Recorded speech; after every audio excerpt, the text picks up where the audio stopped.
اس کا آغاز کوئی 1 دہائی پہلے ہوا، جب مجھے اس بات کا ادراک ہوا کہ کچھ ایسا مختلف ہمارے ملک میں ہونا چاہیے جس کا فائدہ ہماری آئندہ آنے والی نسلوں کو ہو سکے۔ یقینی طور پہ اس کے لیے خود بھی تیاری کے ایک عمل سے آپ کو گزرنا پڑتا ہے۔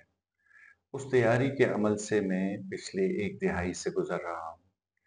یہ سلسلہ ختم نہیں ہوگا تابت یہ کہ میں اپنی منزل مقصود، جو ہم سب کی منزل مقصود ہے، اس تک ہم پہنچ نہ جائیں۔ اور اسی چیز کو بنیاد بنا کر جب میں اپنا پی ایچ ڈی کے اوپر کام شروع کیا تو میں نے اپنے پی ایچ ڈی میں ایک ویریبل بھی مائنڈفلنس کو اختیار کیا، اور پی ایچ ڈی میں میرا جو فوکس تھا وہ بچے تھے جو کہ اسکولوں سے باہر تھے اور جس کو حکومت پاکستان اسکولوں میں انرول کرنا چاہتی تھی، اور ان کو تعلیم کا ایک تعلیم اور ہنر سے آشنا کرنا چاہتی تھی۔ میرا اس وقت بھی اور اب بھی یہی ایک پرزور اسرار تھا کہ یہ بچے اصل میں ہیں کون، ان کو آئیڈینٹیفائی کیسے کیا جائے اور ان کی کیا خصوصیات ہیں، اور جب یہ تعلیمی میدان میں آئیں گے تو کیا یہ باقی ماندہ بچوں کی طرح، جو کہ نارمل بچے ہیں، میرے اور آپ کے گھر میں پل رہے ہوں گے، ہمارے بچے ہیں، کیا یہ ان کی طرح کے بچے ہیں یا یہ مختلف بچے ہیں؟ اگر یہ مختلف بچے ہیں تو کن وجوہات کی بنیاد پر مختلف ہیں؟ اور جب یہ تعلیمی میدان میں آئیں گے تو کیا یہ ویسے ہی ایکٹ کریں گے جیسے باقی لوگ کرتے؟ تو اس کے لیے سائیکالوجی میں ایک اصطلاح یوز ہوتی ہے، ایڈورس چائلڈہڈ کنڈیشنز۔ یہ وہ بچے ہیں جنہوں نے زمانے کے بہت ستم دیکھے، گلی محلوں میں کچرا چنتے ہوئے، میکینک کے پاس کام کرتے ہوئے، سڑکوں پہ شاید بھیک مانگتے ہوئے، گاڑی کے شیشے صاف کرتے ہوئے، ٹافیاں بیچتے ہوئے، چھوٹے چھوٹے سٹال لگاتے ہوئے۔ یہ وہ بچے ہیں جنہوں نے اپنی زندگی میں اپنا بچپنا نہیں دیکھا۔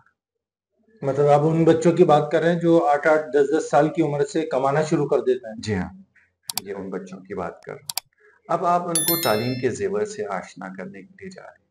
انہوں نے تو زمانے کے سرد اور گرم دیکھے، ابیوزز دیکھی، سڑک پہ چلنے والوں کی گالی کھائی، دھوپ، بارش، گھر میں خانہ جنگی کی ایک فضا، بولینگ انوائرمنٹ میں یہ پیدا ہوئے ہیں اور اسی کے اندر یہ پل بڑھ رہے ہیں۔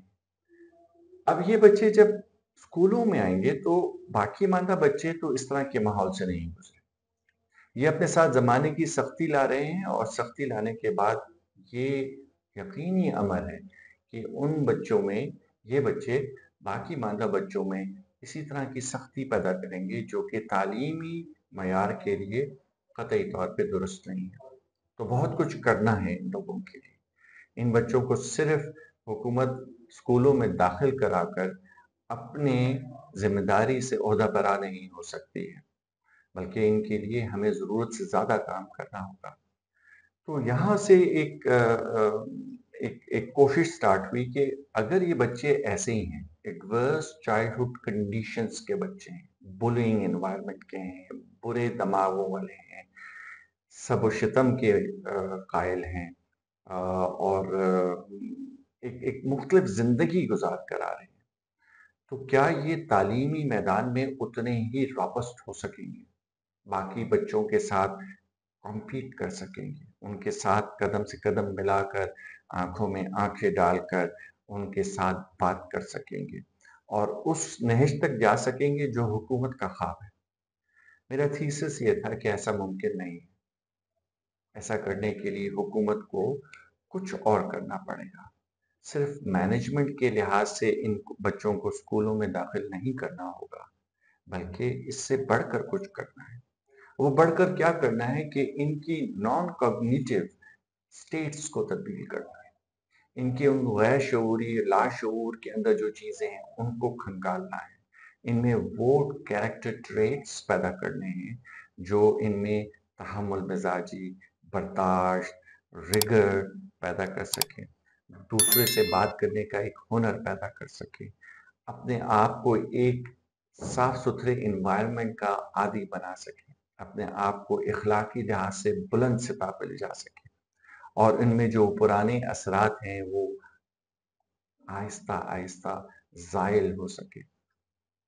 اس وقت یہ مائنڈ فلنس کا کانسیپٹ جو ہے وہ ڈیولپ ہونا شروع ہوا میرے دماغ میں، اور کرتے کرتے میں نے پہلے اپنے آپ کو خود تیار کیا اور باقاعدہ اس کی ٹریننگ لی، 2 سال کی ایک جد و جہد کے ساتھ ایک ٹریننگ میں نے اس کی حاصل کی، اور پھر وہاں سے میں نے یہ کوشش کی کہ ان بچوں کے اوپر یہ تجربات کیے جائیں جو کہ میری ریسرچ کے مطابق بہت 100% بلکہ آلموسٹ 100% کامیاب تجربات ہیں، کہ ان میں وہ چیزیں پیدا کی جا سکتی ہیں جو کہ انہیں تعلیمی میدان کے اندر رہنے کے لیے، صبر و تحمل پر اختیار کرنے کے لیے، دوسرے سے بات کرنے کا ہنر اختیار کرنے کے لیے، اپنے آپ کو نان کوگنیٹو تمام ٹریٹس کے اندر آگے بڑھانے کے لیے ضروری ہے۔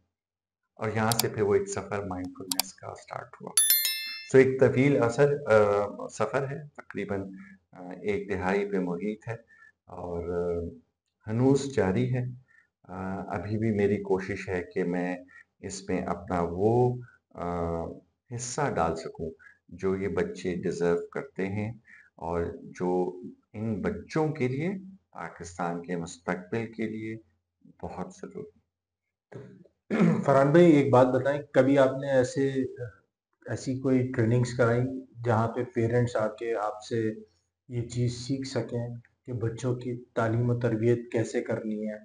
کیونکہ یہ بہت ضروری ہے، یہ جو آپ نے ٹاپک چھیڑا ہے اور جو آپ نے بات بتائی ہے کہ جیسے یہ جو تربیت کا عمل ہے، جیسے آپ نے لے کے چلنا ہے، جیسے اس کی کوگنیٹو بیہیویئر پہ کام کرنا ہے، اور خاص طور پہ جو ایسے بچے جو محروم ہیں تعلیم سے، تربیت سے، مجھے بہت خوبصورت لگی یہ بات، بہت سینسیٹیو، اور I feel very touchy right now. مگر میں یہ چاہوں گا کہ کیا آپ نے کچھ ایسا سلسلہ نہیں شروع کیا کہ یہاں کے جو والدین ہیں، خاص طور پہ اگر ہم پاکستان کی بات کر لیں، تو پاکستان کے جو ماں باپ ہیں جن کے بچے اس وقت 5 سال، 10 سال یا 15 سال کی ایج میں ہیں، تو ان کی ٹریننگ کی جائے ماں باپ کی کہ انہوں نے کیسے جو ہے وہ اپنے بچوں کی پرورش کرنی ہے، ان کو کیا بتانا ہے، کیا سکھانا ہے، کیا پڑھانا ہے، اور کیا کیا ماحول دینا ہے۔ اس کے اوپر کیا آپ لوگوں نے کچھ کام کیا؟ دیکھیے، ہر چیز کا پہلا قدم تو اٹھانا ضروری ہوتا ہے۔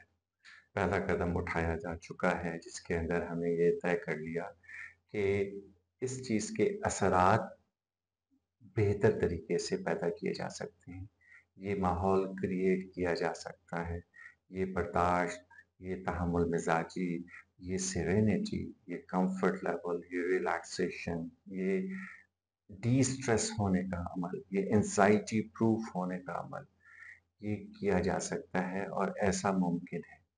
تو پہلا سٹیپ تو اس ضمن میں اٹھایا جا چکا ہے، اور مجھے قطعی طور پہ یقین ہے کہ مزید قدم اس کے اندر اٹھائے جا سکتے ہیں، اور مختلف لوگوں کے تعاون سے یہ بات بہت آگے تک بڑھائی جا سکتی ہے کہ ہم کس طریقے سے لوگوں میں، خصوصاً بچوں میں اور لوگوں میں، خاندانوں میں، معاشرے میں چلتے پھرتے ہوئے ہم یہ تبدیلی لوگوں کے اندر پیدا کر سکیں۔ اس بات سے آگے بڑھ کر ہم ایک اور بات کرنا چاہتے ہیں، اور وہ یہ سمجھنا چاہتے ہیں کہ کیوں میں یہ بات اتنے پرزور طریقے سے کر رہا ہوں کہ ہمارے معاشرے میں جتنی ضرورت معاشرے کو اس وقت مائنڈ فلنس کی ہے، اس سے پہلے شاید کبھی نہیں تھی، کیونکہ ایک فاسٹ پیس معاشرہ ہے، یہاں پہ شعوری کوششوں سے کوئی بات کہنی ذرا مشکل ہے، لوگوں تک غلط فہمیاں ذرا زیادہ جلدی پہنچ رہی ہیں، اور اس کے اوپر ان کے رسپانسز اینڈ ریئیکشنز بہت زیادہ تیزی کے ساتھ آ رہے ہیں۔ معاشرے میں ایک انارکی کی فضا موجود ہے، معاشرے میں ہر کوئی اپنی ایک ڈگر کے اوپر ہے اور وہ سمجھ رہا ہے کہ یہ ڈگر ہی صحیح ڈگر ہے۔ آج کے دور میں مائنڈفلنس پہلے سے کہیں زیادہ ضروری ہے۔ ہم ایک دوڑ کے اندر ہیں، اس دوڑ کا حاصل کمفرٹ خریدنا ہے، اس دوڑ کا حاصل یہ ہے کہ میں کسی مقام پر پہنچ جاؤں اور میں یہ مقام پیسے کے زور کے اوپر حاصل کر سکتا ہوں۔ اس پیسے کی دوڑ کے لیے ہم بہت کوششیں کر رہے ہیں اور ہم یہ بھول رہے ہیں کہ زندگی کا اصل مقصد شاید یہ نہیں ہے۔ زندگی کے اصل مقصد کچھ اور ہے، انسانیت کی تعمیر ہے، لوگوں کی تربیت ہے، تعلیم ہے، اخلاق ہے، تہذیب ہے، تمدن ہے، بڑے اور چھوٹے کا ادب ہے، راہ چلتے ہوئے شخص کا ادب ہے، گاڑی میں بیٹھے ہوئے شخص کا ادب ہے، پیدل چلنے والے کا حق ہے، ہر ایک کے حقوق ہے اور ان کی تعظیم کرنا اور وہ موقع ان کو فراہم کرنا، یہ وہ چیزیں ہیں جو ہم آہستہ آہستہ اپنے معاشرے، خصوصاً اگر ہم پاکستان ہی کی بات کریں اور وہیں تک محدود رکھیں، تو یہ اثرات اب ہمیں نظر آ رہے ہیں کہ یہ چیزیں فقدان کے طور پہ محسوس کی جا رہی ہیں۔ ہم اپنے اندر بھی یہ چیز محسوس کرتے ہیں کہ ہم ایک عجیب ہڑ بونگ میں ہیں، ایک عجیب دوڑ میں ہیں، آگے نکلنے کی ایک عجیب کوشش کے اندر ہیں، جہاں ہم زندگی کے ان خوبصورت چیزوں کو، خوبصورت لمحات کو، خوشی کے تاثرات کو، ایک نرم گفتگو کو، ایک دل لبھانے والی بات کو بھولتے چلے جا رہے ہیں اور صرف اس ذمے ہیں کہ کون اس دوڑ میں آگے ہے۔ اور اس کے اندر بہت سارے عوامل ہیں، وہ اس وقت موضوع نہیں ہے ہماری گفتگو کا، تو ہم اس کے اوپر بات نہیں کر سکتے، لیکن یہاں سے ہم ایک بات شروع کر سکتے ہیں جو آپ کا اصل میں پہلے سوال تھا کہ مائنڈفلنس کیا ہے۔ تو میں آپ کو ایک دعوت دیتا ہوں اور اس بات کو آپ کے ناظرین کو سمجھانے کے لیے کہ ایک لمحے کے لیے آپ اپنی زندگی کے جتنی بہاریں گزار چکے ہیں ان کو ایک لمحے کے لیے ان اوراق کو پلٹیے اور پلٹنے کے بعد مجھے بتائیے کہ آپ اپنی زندگی سے مطمئن، خوش، پرسکون، راحت میں ہیں۔ الحمدللہ That's great. So آپ ان لکی لوگوں میں سے ہیں جو کہ اشاریہ صفر صفر صفر ایک لوگوں کے اندر شامل ہیں۔ سبحان اللہ۔ آپ ان لوگوں میں سے شامل نہیں ہیں جو 99.999 کے پر کھڑے ہیں۔ جو ورلڈ بینک اور WHO کی 2004 کی ایک رپورٹ ہے، 2004 کے اندر WHO نے یہ کہا کہ 2030 تک جو دنیا کی سب سے بڑی بیماری ہوگی، جس سے بہت سارے گناہ پیدا ہوں گے، بہت ساری برائیاں پیدا ہوں گی، بہت سارے بیماریاں پیدا ہوں گی، وہ ڈپریشن ہوگی۔ یہ 2004 کی رپورٹ ہے اور وہ 2030 تک اس چیز کو کا تعین کر رہے ہیں۔ آپ کو معلوم ہے کہ یہ سٹیٹس دنیا نے کب اچیو کر لیا؟ کب؟ 2017 میں۔ استغفر اللہ۔ وچ مینس کہ آپ جو میں کہہ رہا ہوں اشاریہ صفر صفر صفر ایک پہ کھڑے ہیں، اب آپ اور بھی اپنے آپ کو کم کر لیجئے، کیونکہ اب زیادہ تر لوگ 99.99999 لوگ اس بیماری کا چلتے پھرتے شکار ہیں، چاہے وہ اس چیز کو جانے یا نہ جانے۔ اب تھوڑی دیر کے لیے میں اپنے اس بیان کو کوالیفائی کرتا ہوں تاکہ آپ کو اندازہ ہو سکے کہ آپ کس جگہ پر کھڑے ہیں اور کیا واقعتاً اس جگہ پر آپ کھڑے ہیں یا نہیں کھڑے۔ تو یہاں پر میرے ذہن میں ایک ساحر لدھیانوی کی ایک بہت مشہور نظم یا گیت کہہ لیجئے، جو ایک بہت مشہور فلم کے اندر بھی گایا گیا، کبھی کبھی کے کچھ شعر آپ کی خدمت میں پیش کرتا ہوں۔ ارشاد۔ تھوڑی سی غلط یعنی کمی بیشی شاید ہو سکتی ہے میرے کمی بیشی ہم معاف کر سکتے ہیں۔ بہت شکریہ، میں آپ کے لیے اس کا بہت ممنون ہوں گا اور آپ کے ناظرین سے بھی اس کمی بیشی کے لیے بہت معذرت چاہتا ہوں۔ تو سلسلہ کلام دوبارہ جوڑتے ہیں ساحر لدھیانوی سے، اور وہ کہتے ہیں کبھی کبھی میرے دل میں یہ خیال آتا ہے کہ زندگی تیری زلفوں کی نرم چھاؤں میں گزرنے پاتی تو شاداب ہو بھی سکتی، ہاں ہاں ہاں، یہ رنج و غم کی سیاہی جو میرے دل پہ چھائی ہے تیری نظر کی شعاؤں میں کھو بھی سکتی تھی، کیا کہنا. مگر ایسا ہو نہ سکا، ایسا ہو نہ سکا، اور اب یہ عالم ہے کہ تو نہیں، تیرے ملنے کی آرزو بھی نہیں، ہوں. انہی اندھیروں میں بھٹک رہی ہے زندگی میری، مجھے معلوم ہے میرے ہم نفس، مگر یوں ہی کبھی کبھی میرے دل میں خیال آتا ہے. کیا کہنا. اب ذرا تھوڑی دیر کے لیے دیکھیے اس نظم کی اپنی آفاقی حیثیت کو ذرا اپنے اوپر اپلائی کر کے دیکھیے. کیا آپ کی زندگی میں کوئی ایسا قلب، کوئی ایسا موقع، کوئی ایسی خواہش جو جنم لی ہو اور وہ پوری نہ ہو سکے؟ ایسی بے شمار خواہشیں ہو سکتی ہیں. بے شمار. بچپن کے اندر ہو سکتا ہے ایک قلم ہو، ایک پینسل ہو، ایک ٹافی ہو، ایک چاک پار ہو. سامنے جو بچپن کے اندر وہ ایک گلی میں ایک جھولے والا آتا تھا، وہ جھولا جھولنے کی خواہش ہو. عید پر ایک مختلف قسم کے کپڑے پہننے کی خواہش ہو، اپنا لائف پارٹنر چننے کی خواہش ہو. یہ بہت ساری خواہشات ہمارے اندر جنم لیتی ہیں. ان بہت ساری خواہشات میں سے آپ کی کتنی خواہشیں پوری ہوئی ہیں؟ یہ تو بہت اچھا سوال ہے کرنل صاحب. اصل میں تمام خواہشیں تو ہماری پوری نہیں ہوئی ہیں. یہیں پہ ہم اپنی بات کو روکتے ہیں اور ہم کہتے ہیں کہ آپ کو ہم نے شامل کیا تھا اشاریہ 0.001 میں، یہاں سے ایک صفر کم کر لیتے ہیں. اب ہم کہتے ہیں اب آپ ہیں اشاریہ 0.01 پر کھڑے ہیں. اب تھوڑا سا اور کھنگالتے ہیں کہ کون سی ایسی خواہشیں ہیں جو ابھی تک موجود ہیں اور وہ فلفل نہیں ہوئی. میرے خیال سے کچھ تو ہیں. کچھ ہیں. یہاں سے ایک صفر اور ختم کر لیتے ہیں. اب آپ اشاریہ 0.1 پر کھڑے ہیں. ان خواہشات میں سے جو کہ کچھ رہتی ہیں کتنی شدت باقی ہے.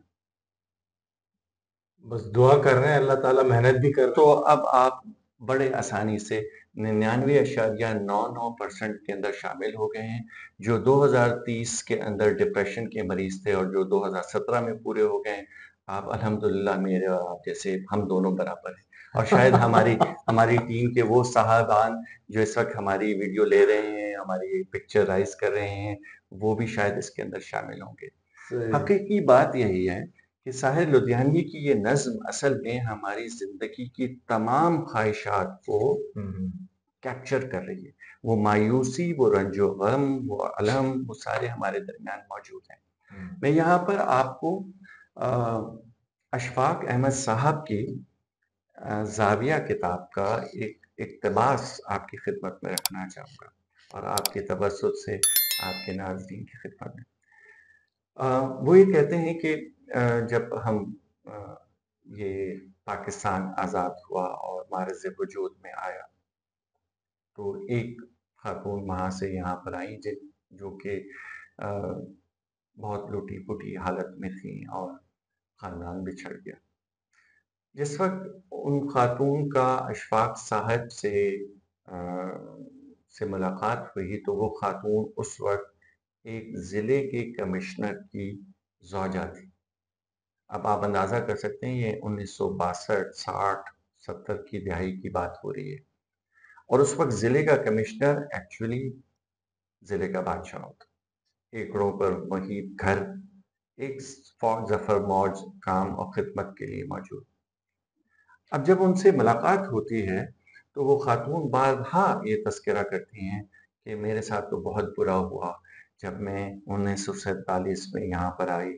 میرا باپ بچھڑ گیا، میرے بھائی بچھڑ گئے، میرے اہل و دوسرے اقربا وہ شہید کر دیے گئے اور میں لوٹی پٹی یہاں پر آئی اور میرے ساتھ تو بہت برا ہوا. یہ الفاظ وہ خاتون کہہ رہی ہیں جو اس وقت ایکچولی کوئین ہیں، ایکچولی وہ ضلع کے بادشاہ کی بیوی ہیں اور پورے ضلع کی مالک ہیں. یہ اس زمانے کی بات ہے. تو اشفاق صاحب بڑا خوبصورت جملہ کہتے ہیں. وہ کہتے ہیں کہ وہ اپنے ساتھ تصویروں کا وہ البم اٹھائے پھر رہی ہیں جس کی ضرورت نہیں، اور وہ تصویروں کا البم لے کر ہر جگہ پر ہر ایک سے بات کرتے ہوئے البم کھولتی ہیں، اور وہی چیزیں دہراتی جاتی ہیں، اور وہی چیزیں ان کے سامنے رہ جاتی ہیں. ان کی نگاہ اس موجودہ لمحے سے ہٹ جاتی ہے جو موجودہ لمحہ ان کو یہ بتا رہا ہے کہ تم تو اس وقت رانی ہو، تم تو مالکن ہو، تم تو بادشاہ کی زوجہ ہو، تمہارے پاس تو بڑی نعمتیں ہیں، عیش و آرام کی سہولتیں ہیں. یہ جب پریزنٹ مومنٹ سے، موجودہ حالات سے ان کی نگاہ ہٹتی ہے تو پھر ایسی ہی صورتحال پیدا ہوتی ہے. یہ بالکل وہی صورتحال ہے جب میں نے آپ سے سوال کیا کہ آپ کی زندگی میں ایسا کوئی چیز ہوئی ہے یا نہیں ہوئی ہے، اور پھر ہم آہستہ آہستہ 0.001 سے لے کر دوبارہ 99.9% کے اوپر آ گئے. اسی طریقے کی ایک گفتگو ایک اور صاحب نظر شخص سدگرو ٹی وی پہ یوٹیوب پہ لوگ دیکھتے ہیں، بہت ان کی فین فالوئنگ ہے، وہاں سے میں نے سیکھی. وہ ایک واقعہ بیان کرتے ہیں کہ دو بدھ سادھو تھے. وہ ایک بزرگ تھا اور ایک اس کا چیلا تھا. یہ دونوں چلے گاؤں کی طرف بھیک مانگنے کے لیے. آپ کو پتا ہے نا کہ وہ بھیک مانگ کر اپنا گزر بسر کرتے، تو وہاں سے سامان لے کر آئے. اب جب وہ واپس اپنے مندر کی طرف، اپنی مناسٹری کی طرف جا رہے تھے تو راستے میں ایک جوہڑ پڑتا تھا. اب جب وہ جوہڑ کے قریب پہنچے تو وہاں پہ دیکھا کہ ایک حسین دوشیزہ کھڑی ہے اور بڑی پریشان حالت میں کھڑی ہے. اس نے وہ جوہر کراس کرنا ہے، لیکن کو سمجھ میں نہیں آ رہا کہ میں یہ جوہر کیسے کراس کر سکتی ہوں، میرے کپڑے بھی گندے نہ ہوں، میں خود بھی گندی نہ ہوں. تو جو بزرگ سادھو تھا وہ اس بات کو بھانپ گیا. اب جب وہ بھانپ گیا تو وہ آگے بڑھا اور اس نے اس خاتون کو اپنے دونوں باہوں میں اٹھایا، جوہر کراس کیا، اس کو دوسری طرف رکھا اور چل پڑے. اب جیسے یہ دونوں بزرگ سادھو اور جوان سادھو اپنے مندر میں جیسے ہی پہنچتے ہیں اور دروازے سے اندر قدم رکھتے ہیں تو جوان سادھو وہیں کھڑا ہو جاتا. وہ کہتا ہے کہ جناب، میرا اور آپ کا ساتھ بس یہیں تک تھا. آپ کو جو میں مہان مانتا تھا، آپ کو جو میں بزرگ مانتا تھا، آپ کو جو میں ایک اعلیٰ اور عرفہ شخصیت کا مالک مانتا تھا، یہ بات یہیں پہ ختم ہو گئی. تو بزرگ سادھو نے مسکرا کے پوچھا، ایسا کیا ہوا کہ آپ نے مجھے اپنا بزرگ ماننا چھوڑ دیا؟ اس نے کہا دیکھیے، ہمارے تو مسلک میں، ہمارے مذہب میں کسی بھی عورت کو، اور وہ بھی جوان عورت کو، ہاتھ لگانا، یہ تو ہمارا مذہب بھرشٹ ہو گیا، یہ تو ختم ہو گیا. آپ نے وہ کام نہ صرف کیا بلکہ آپ نے اس عورت کو اٹھایا اور لے کر چلے. تو بزرگ سادھو چونکہ اپنے اس کے اندر بڑے مہان جگہ پہ پہنچے ہوئے تھے، ان کو نرمان حاصل تھا، چیزوں کی ریالٹی کا علم تھا، سیلف ایکچولائزیشن. اس سے بھی زیادہ سیلف ٹرانسڈنس پہ تھے. اوکے. سیلف ایکچولائزیشن تو ابراہم میسلو کی تھیوری ہے نا، اس سے بھی بڑھ کے جب ابراہم میسلو اپنے آخری دنوں میں سیلف ٹرانسڈنس کی بات کرنا شروع کر دی تھی، تو سیلف ٹرانسڈنس پہ تو وہ مسکرائے اور انہوں نے کہا کہ میں نے اس عورت کو اب سے کوئی 4 کلومیٹر پیچھے چھوڑ آیا تھا، تم اس عورت کو وہ 4 کلومیٹر اٹھا کر یہاں تک لائے ہو، اپنے دماغ کے اندر لے کر آئے کیا بات ہے. اور اپنے اندر یہ سوچ پیدا کر کے لائے. اور وہ 4 کلومیٹر تم اس شش و پنج میں رہے کہ میں اس عورت، اس شخص کے ساتھ رہنا چاہتا ہوں یا نہیں رہنا.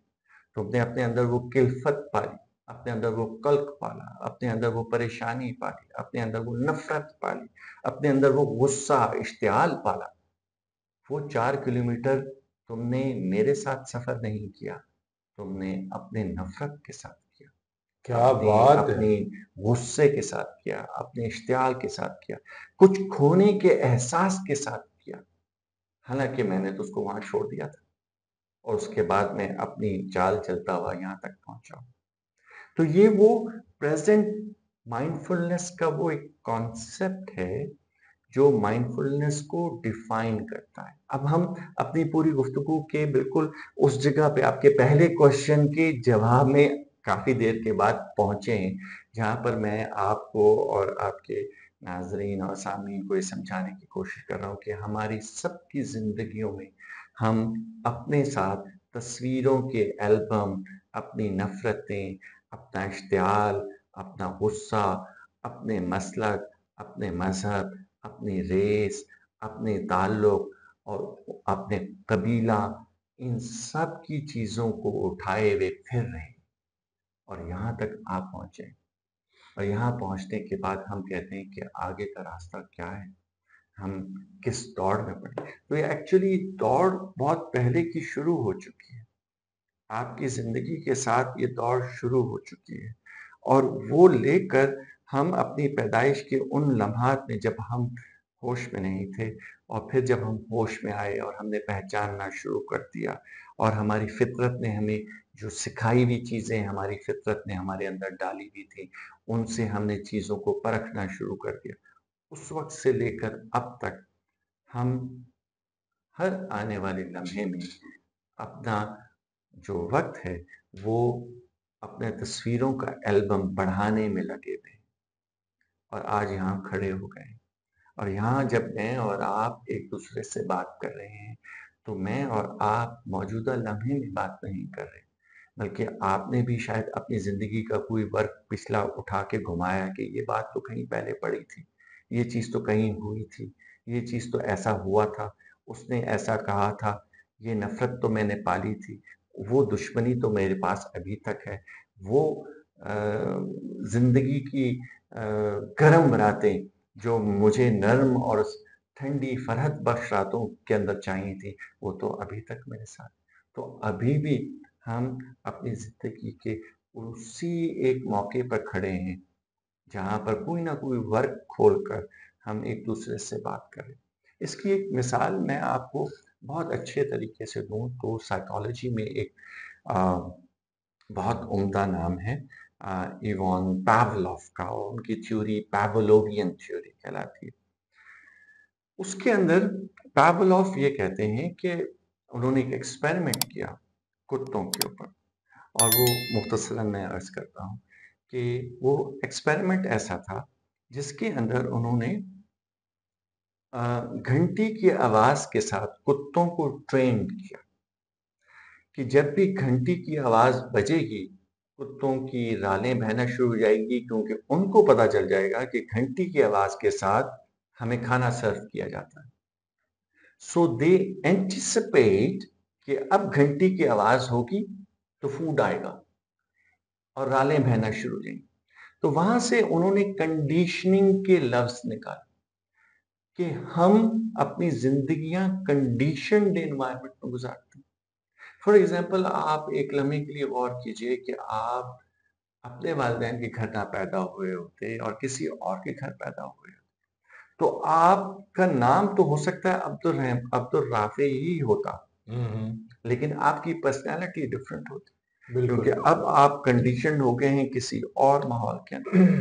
ہو سکتا ہے وہ تشدد کا ماحول ہو سکتا ہے سختی کا ماحول ہو سکتا ہے آپ پڑھائی لکھائی نہ کر سکتے ہو سکتا ہے آپ جس کو میں نے پہلے کہا ایڈورس چائلڈہڈ کنڈیشن، آپ اس سے گزر چکے ہوں، تو آپ کی شخصیت بالکل مختلف ہو گئی ہوگی۔ اس چیز کو کنڈیشننگ کہتے ہیں۔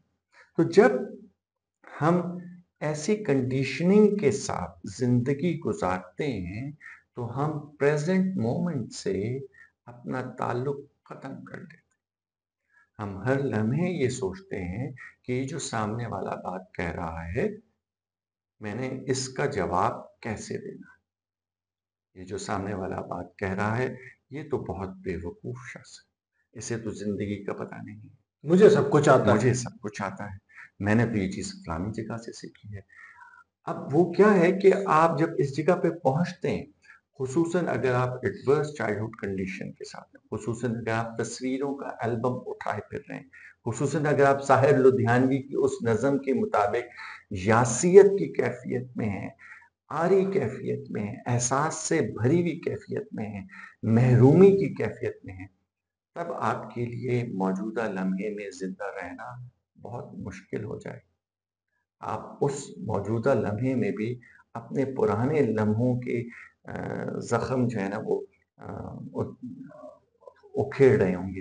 اس پہ غالب کا ایک شعر ہے کہ اس کا ایک مصرع مجھے یاد رہ گیا کہ زخم بھرنے تلک ناخن نہ بڑھائیں گے کیا. تو اس میں غالب جو ہیں وہ ناسے کو یہ کہہ رہے ہیں کہ تم کو بہت فکر ہے میرے زخموں کے مرہم رکھنے کے، اور تم کہتے ہو کہ یار اس کو مرہم رکھیے مر جائے گا تکلیف میں ہے.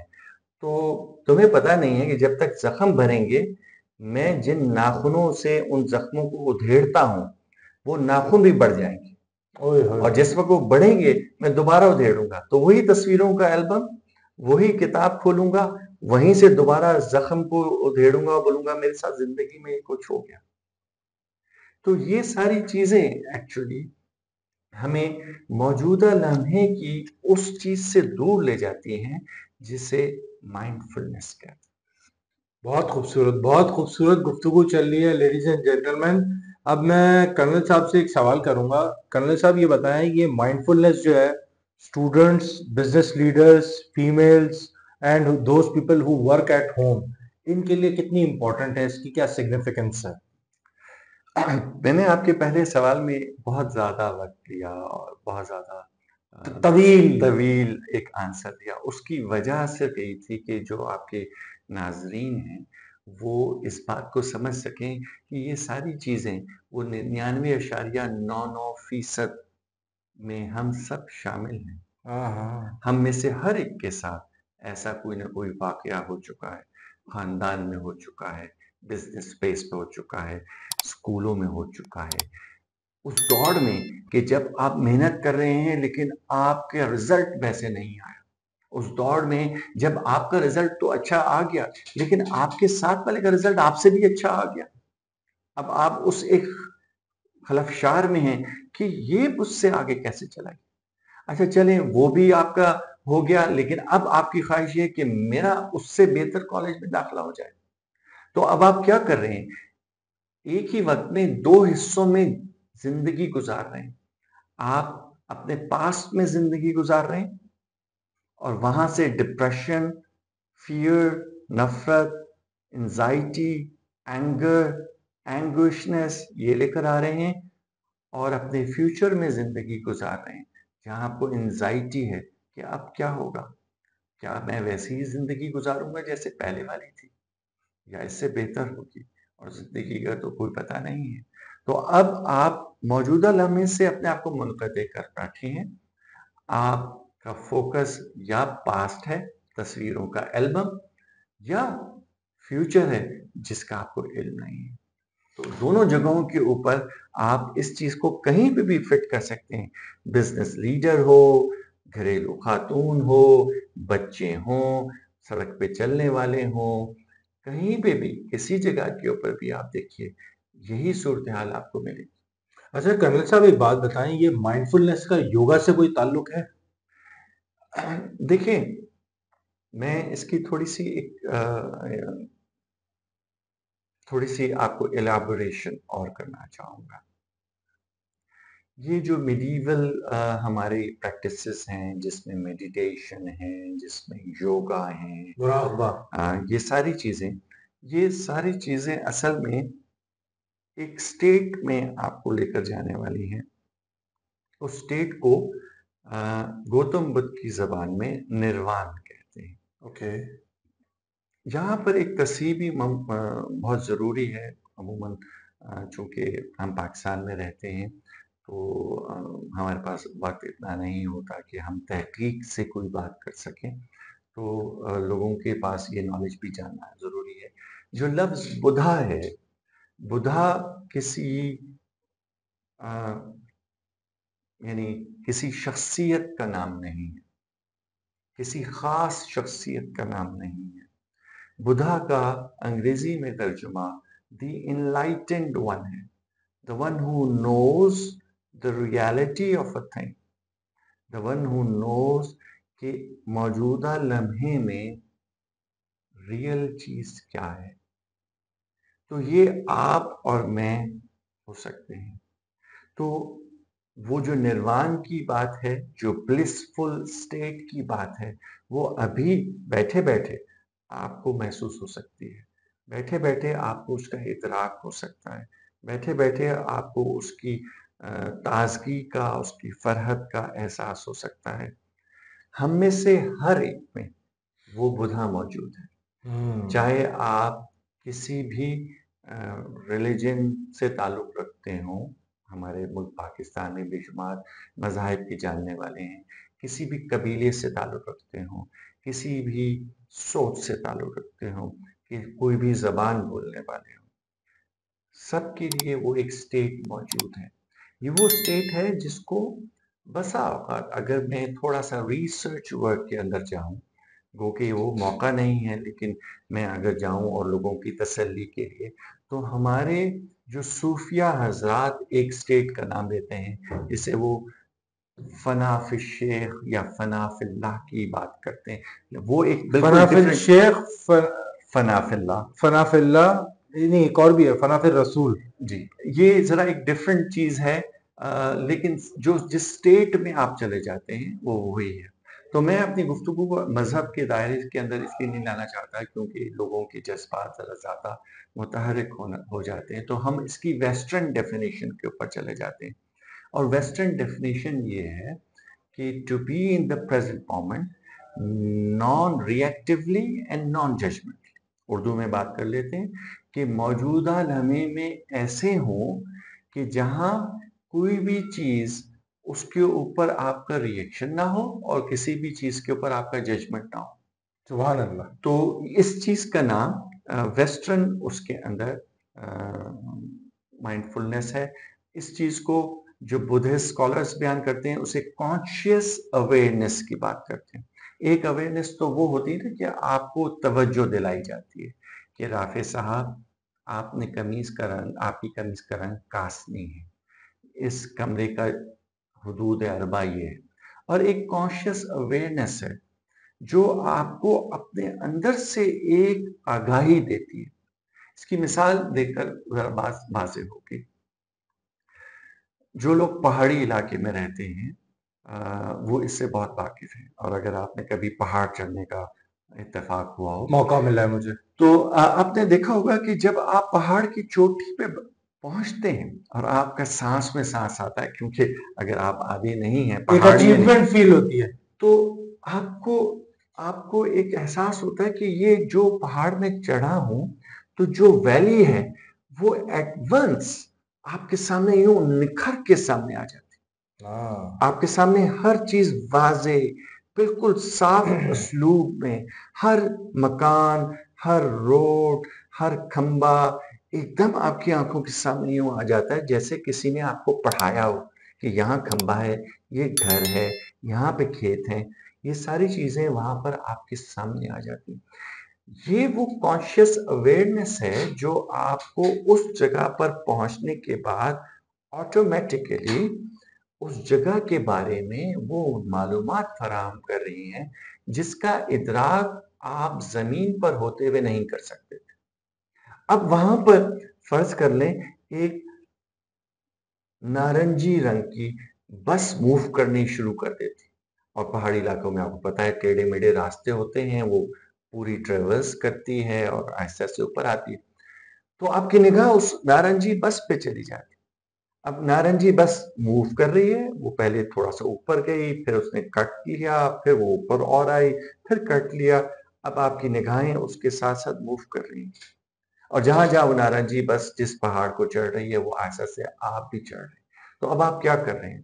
آپ اپنی کانشیس اویئرنیس کو جو ایڈوانس ویلی کے اندر ابھر کے آئی، اب آپ فوکس کر کے اس نارنجی بس پر رکھ رہے ہیں۔